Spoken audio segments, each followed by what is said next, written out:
최상병 사건 수사 외압 의혹으로 수사를 받고 있는 이종섭 전 국방부 장관. 이제는 대사로 불러야 할 것 같은데 사실상 오늘부로 호주 대사로 정식 부임했습니다. 출국 금지가 풀리자 언론을 피해 급히 나가더니 오늘 오전 호주 땅을 밟은 겁니다. 급히 나간 탓인지 대통령 신임장도 사본만 들고 나간 걸로 전해지는데 야당들은 일제히 맹비난을 퍼부었고 일부 호주 교민들은 부임 반대 집회도 예고하고 있습니다. 먼저 윤세민아 기자입니다. 언론의 눈을 피해 출국한 이 전 장관은 오늘 오전 호주 수도 캔버라에 도착한 것으로 알려졌습니다. 출국 금지가 해제된 뒤 나흘째로 대통령의 신임장 원본을 받을 새도 없이 사본만 갖고 나갔습니다. 외교부 당국자는 신임장 사본을 내면 일반적인 외교 활동은 다 할 수 있다면서도 원본을 국가 원수에 제출하면 산부 요인 등을 만나고 공식적인 업무를 할 수 있다고 차이를 설명했습니다. 외교부는 외교 문서를 보내는 주머니인 행랑에 신임장 원본을 실어보낼 것으로 알려졌습니다. 정식 수여식은 다음 달 서울에서 열리는 재외 공관장 회의 때 열릴 가능성이 높습니다. 이 전 장관의 기습 출국은 한 달 앞으로 다가온 총선의 주요 쟁점으로도 떠올랐습니다. 야당 대표들은 정부가 공권력을 이용해 범죄 피의자를 해외 도피시켰다고 지적했습니다. 지지율이 조금 역전되는 것 같으니까 곧바로 이번 이종섭 장관 도주 대사로 임명하고 개구멍으로 도망을 시키는 그런 일이 벌어졌습니다.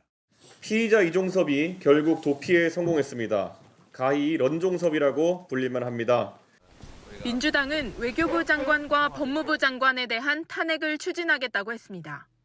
호주 교민들 사이에서도 범죄 피의자를 대사로 받아들일 수 없다는 목소리가 나왔습니다. 들어오는 것도 이렇게 몰래 들어오고 나가는 것도 몰래 나가고 이런 사람이 무슨 한국을 대표하는 대사겠습니까?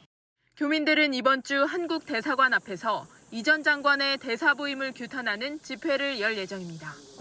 이 전 장관의 출국이 수사 방해라는 지적에 대해 대통령실 관계자는 공수처 수사에 적극 협조하고 필요하면 언제든 오겠다는 약속을 하고 나간 것으로 알고 있다고 반박했습니다. JTBC 윤세민입니다. 네, 총선이 가까워지면서 여야 양당 대표의 말이 거칠어지고 있습니다. 이재명 민주당 대표는 국민의힘을 겨냥해 폐륜 공천이라고 했고 한동훈 국민의힘 비대위원장은 이 대표의 각종 의혹을 거론하면서 이 대표야말로 폐륜이라고 했습니다. 하예빈 기자입니다. 한동훈 비대위원장은 하루 전 이재명 대표가 국민의힘을 향해 폐륜 공천이라고 지적한 걸 강하게 반박했습니다. 홍수 욕설, 배우 관련 의혹, 검사 사칭, 대장동 비리, 음주운전, 정신병원 의혹. 너무 많아서 말을 못하겠어요. 일제 법화, 일제 샴푸 법화기원. 대단한 건 이걸 다 이재명 대표 한 명이 했다는 겁니다. 그간 이 대표를 둘러싸고 불거진 각종 의혹과 사건들을 모두 나열하며 역공에 나선 겁니다. 앞서 이 대표는 어제 기자회견을 열고 국민의힘 공천을 깎아내렸습니다. 국정 실패를 책임지기는커녕 오히려 그 책임자들에게 국회의원 후보 공천장으로 꽃길을 깔아주는 폐륜 공천입니다. 폐륜 공천은 대국민 선전포고 바로 그 자체입니다. 현재 여야 양당은 지역구 후보 공천 작업을 마무리하고 있고 조만간 선거대책위원회 출범도 앞두고 있습니다. 한때 민주당 공천 과정에 우려를 나타냈던 김부겸 전 국무총리는 이재명 대표 요청을 수락해 민주당 공동선대위원장으로 합류하기로 했습니다. 민주당은 이 대표와 김 전 총리, 이해찬 전 대표 등이 선대위를 이끌 걸로 보입니다. 반면 국민의힘은 한 위원장 원톱 체제의 선대위 구성이 거론되고 있습니다. JTBC 하예빈입니다.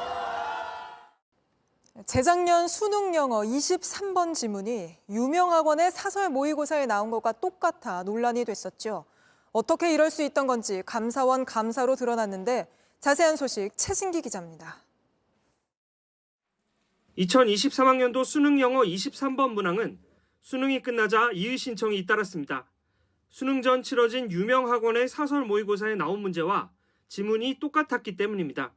감사원 감사 결과 수능 출제위원 A씨는 출간 전인 EBS 교재를 감수하면서 교사 B씨가 낸 지문을 그대로 수능에 사용했습니다. 평소 교사들로부터 문항을 사서 모의고사를 만들던 유명 학원 강사 C씨는 또 다른 교사 D씨에게 해당 지문을 받아 모의고사로 출제했습니다. 이런 과정을 거쳐 학원 모의고사와 수능에 같은 지문이 출제된 겁니다. 하지만 한국교육과정평가원은 검증을 부실하게 했고 수능 이후 이의 신청이 215건이나 접수됐는데도 논란을 축소하려 한 걸로 드러났습니다. 현직 교사가 수능과 모의고사 출제위원을 하면서 알게 된 교사 8명과 이른바 문항 공급 조직을 만든 뒤 이를 사교육업체와 학원 강사에게 팔아 6억여 원을 받은 사례도 적발됐습니다. 또 배우자가 설립한 출판업체를 통해 현직 교사가 만든 문항들을 사교육업체에 판매해 2019년부터 22년 사이 약 19억 원의 매출을 올렸습니다. 감사원은 사교육업체와 일부 교원 간 금품을 매개로 한 문항 거래가 뿌리 깊게 자리 잡고 있는 걸 확인했다고 밝혔습니다. 감사원은 교사와 학원 관계자 등 56명을 청탁금지법 위반과 업무방해 등 혐의로 경찰에 수사 요청했습니다. JTBC 최승기입니다. 이강인을 안 뽑으면 문제가 해결되나? 오늘 황선홍 감독이 이강인 선수를 축구대표팀에 선발하며 던진 말입니다. 명단 발표 이후에도 축구팬들 찬반 의견이 갈렸는데 황 감독이 이강인을 선택한 이유, 정수아 기자가 취재했습니다.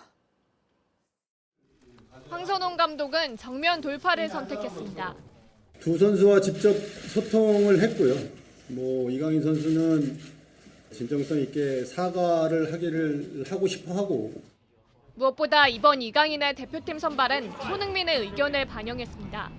손흥민 선수는 그런 이강인 선수를 보듬어 안고 또 화합해서 앞으로 나가야 되지 않겠냐는 의견이 있었고 이강인은 아시안컵에서 요르단과 4강전을 앞두고 탁구를 치다 이를 제지하는 손흥민과 충돌했습니다.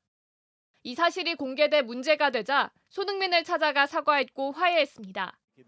그러나 이걸로 대표팀 내 갈등과 내분이 깨끗이 해소됐다 볼 수 없어 이강인의 대표팀 발탁 여부에 대해선 축구팬들 사이에서 찬반이 엇갈렸습니다. 두 선수만의 문제인가요? 모든 팀 구성원들의 문제라고 생각합니다. 황 감독은 이강인을 안 뽑으면 문제가 해결되느냐고 되물으며 대표팀 소집을 통해 갈등을 적극적으로 해결할 뜻을 밝혔습니다. 다만 대표팀 명단이 발표되고서도 축구팬들 사이에선 우려와 응원이 뒤섞였습니다. 축구대표팀은 열흘 뒤 태국과 2차 예선을 앞두고 오는 18일 소집됩니다. 황선홍 감독의 이강인 활용법에 모두가 주목합니다. JTBC 정수아입니다. 부산 지하철 열차 안에서 종이에 불을 붙여 방화를 시도한 50대 남성이 경찰에 붙잡혔습니다. 이 남성은 과거에도 다른 장소에서 불을 지르려 시도했던 걸로 확인됐습니다. 구석찬 기자입니다. 지하철 좌석에 앉은 남성은 고개를 들어 주변을 살핍니다. 허리를 숙이더니 라이트로 종이에 불을 붙입니다. 그렇게 좌석 밑으로 불붙은 종이를 던져 넣습니다. 이 모습을 지켜보는 승객들은 가까이 다가가지 못합니다. 얼어붙은 승객들 신고로 영무원이 출동했습니다. 방화를 시도한 50대 남성은 밀고 당기다 영무원을 밀치고 도망쳤습니다. 우리 지구에 올라간 거는 명륜역이고요. 동래역에서 도망을 하는 거죠.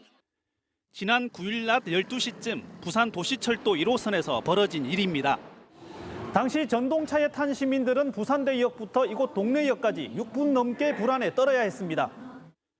불붙은 종이는 불연 소재 좌석 밑에서 사그라들었습니다. 천재질 의자였다면 큰 사고로 번질 수 있었습니다. CCTV로 동선을 추적한 경찰은 어제 낮 1시쯤 부산역 인근에서 남성을 붙잡았습니다.